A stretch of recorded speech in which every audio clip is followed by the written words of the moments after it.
कैसे हो आप बच्चों। आज हम पढ़ने जा रहे हैं हमारी पाठ्य पुस्तक बसंत भाग 2 का 20वां पाठ, जिसका नाम है विप्लव गायन। और इस कविता को बच्चों जिन्होंने लिखा है उनका नाम है बालकृष्ण शर्मा नवीन जी। जो हमारे बालकृष्ण शर्मा नवीन जी हैं, ये प्रगतिशील विचारधारा के कवि हैं, जिन्होंने हमेशा अपनी कविताओं के माध्यम से हमें प्रगतिशील विचारधारा के बारे में, उनकी कविताओं के माध्यम से हमें पता चलता है। तो बच्चों, जैसे कि हमारे पाठ का नाम है विप्लव गायन, तो इस पाठ के माध्यम से जो हमारे कवि हैं, उन्होंने हमें रूढ़ियाँ, प्रथाओं, कुरीतियों तथा जड़ता की बेड़ियाँ जो परंपरावादी चली आ रही होती हैं लंबे समय से, जड़ता कहते हैं जिसकी आदी हो जाते हैं लोग, मतलब शुरू से चली आ रही जो प्रथाएं हैं, बेड़ियों को तोड़कर विकास एवं गतिशील के पद पर अग्रसर होने की को प्रेरित करती हैं। उनकी जो हमारी कविताएं हैं कवि की, वो हमें उस पथ पर चलने के लिए आगे अग्रसर करती हैं। तो चलो बच्चों, प्यारी सी कविता है, शुरू करते हैं। कविता से पहले मैं उसके कुछ कठिन शब्द आपको पढ़ के बता देती हूँ। जैसे कविता में शब्द आया है हमारा तान, तान कहते हैं बच्चों गीत को। फिर शब्द आया उतल पुतल, उसे कहते हैं हलचल। फिर आया हिलोर, हिलोर का मतलब होता है लहरें। मिजरावे, मिजरावे कहते हैं बीना बजाते समय उंगलियों में जो एक पहनते हैं छल्ला सा, एक आभूषण सा होता है जो फिंगर में पहना जाता है उंगलियों में, उसको मिजरावे कहते हैं। ऐठी मतलब अकड़ी। फिर उसके बाद हमारा शब्द आया कंठ, कंठ कहते हैं बच्चों गले को। फिर आया है महानाश, महानाश का मतलब होता है महाविनाश। फिर शब्द आया मारक गीत, मारक गीत मृत्यु के समय गाए जाने वाला, मृत्यु का विनाश का गीत जो होता है उसको कहते हैं मारक, रुका हुआ। फिर आया क्षण, क्षण कहते हैं बच्चों पल को। फिर शब्द आया हत्तल, हत्तल होता है अंतरतम, यानी हृदय की गहराई से जो बात निकलती है। शुद्ध, दुखित एवं चिंतित होना। शुद्ध का मतलब होता है क्रुद्ध, यानी दुखित एवं चिंतित होना। तो बच्चों, ये कुछ कठिन शब्द हमारी इस कविता में आए हैं। तो अब चलो कविता की पंक्तियां शुरू करती हूँ मैं, कि कभी कुछ ऐसी तान सुनाओ, कभी कुछ ऐसी तान सुनाओ जिससे उथल पुथल मच जाए, एक हिलोर इधर से आए, एक हिलोर उधर से आए। कभी कुछ ऐसी तान सुनाओ जिससे उथल पुथल मच जाए, एक हिलोर इधर से आए, एक हिलोर उधर से आए। इस पंक्तियों के माध्यम से जो हमारे कवि हैं वो हमें बता रहे हैं कि अब आह्वान हो चुका है किसका, रोष का। वो हमें बता रहे हैं कि अब आह्वान हो चुका है क्रांति का, क्रांति का आह्वान हो चुका है। क्योंकि शायद आज़ादी से पहले कवि ने एक कविता लिखी है, परिवर्तन की लहर उत्पन्न हो गई है, परिवर्तन का समय आ गया है, आह्वान हो चुका है, चारों तरफ से परिवर्तन का समय आ गया है। तो कभी कुछ ऐसी उथल पुथल जिससे उथल पुथल मच जाए, एक हिलोर इधर से आए, एक हिलोर उधर से आए।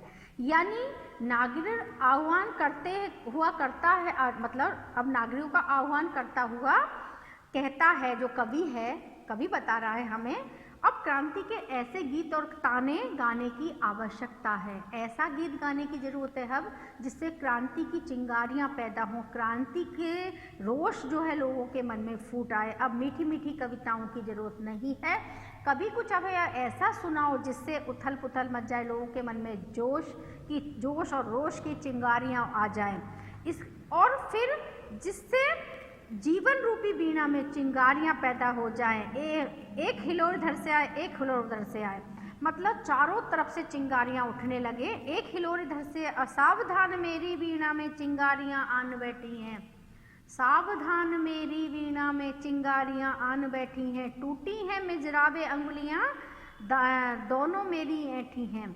अब वो कह रहे हैं कि उनकी जो वीणा है उसमें क्रांति के स्वर निकल रहे हैं। सावधान हो जाओ, मेरी वीणा में अब क्रांति भरे स्वर निकल रहे हैं। उसमें एक चिंगारियां आके बैठ गई हैं, उनके तारों के ऊपर अब चिंगारियां आके बैठ गई हैं। टूटी है मिजराबे अंगुलियां, दोनों मेरी ऐठी हैं। जो मिजराबे हैं उनको तानों को बजाने की, वो मेरी टूट चुकी हैं अब मीठी मीठी तान बजाने वाली, और उंगलियां जो हैं अब मेरी अकड़ चुकी हैं। क्योंकि रोष अंतर्मन में उत्पन्न हो चुका है, किस लिए, आह्वान हो गया है किसका, क्रांति का। तो अब वो कह रहे हैं कि अब सावधान हो जाओ, अब मेरी वीणा में चिंगारियां पैदा हो गई हैं। क्रांति का ये गीत वर्तमान व्यवस्था को छिन्न भिन्न कर महान परिवर्तन की शुरुआत कर सके। मतलब जो मैं अब गीत गाऊंगा वो गीत मेरा ऐसा होगा, अब हिलोरे अस्त व्यस्त तथा उससे सब कुछ नया विकसित होगा। अब सावधान हो जाओ, चिंगारियां आ गई हैं, अब मैं कुछ ऐसा नया सुनाऊंगा जिससे सब कुछ अलग होगा, सब कुछ अनोखा होगा। अब मैं ऐसा गीत गाने वाला हूँ। अब इसके बाद अगली पंक्ति आती है कि कंठ रुका है महानाश का, कंठ रुका है महानाश का, मारक गीत रुग्ध होता है, आग लगेगी क्षण में हत्तल में, अब शुद्ध युद्ध होता है। वो कह रहे हैं अब मेरा कंठ रुक गया है। क्या कह रहा है कवि हमारा कि अब मेरा कंठ रुक गया है, अब रुक गया है गला, अब मेरे गला अटक गया है। गीत गाने की जो परिस्थितियाँ, क्रांति के गीत की जो परिस्थितियाँ उत्पन्न हो रही हैं अब मेरे कंठ में, मेरे गले में, उनसे जो महाविनाश का, अब जो उनसे महाविनाश का कंठ रुक जाता है, जो गले में जो पहले वो थी अब वो रुक रही हैं धीरे धीरे। मृत्यु का गीत अवरुद्ध होता जा रहा है, रुकता जा रहा है।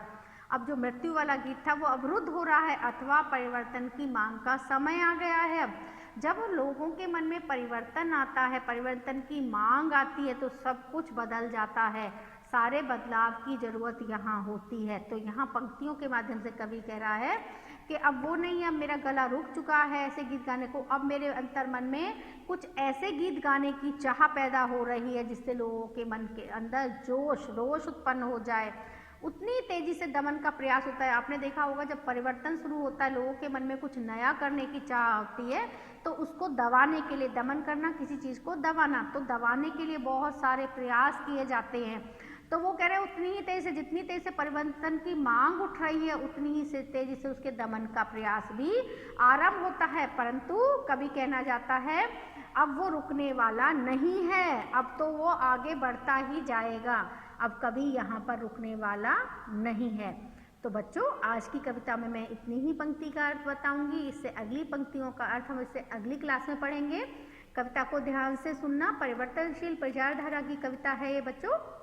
वीडियो को ध्यान से सुनना, कविता को अच्छे से रीडिंग करना, पढ़ना अपनी पाठ्य पुस्तक से, तो आपको अच्छे से समझ में आ जाएगी। आज की क्लास में इतना ही। बाय बाय बच्चों।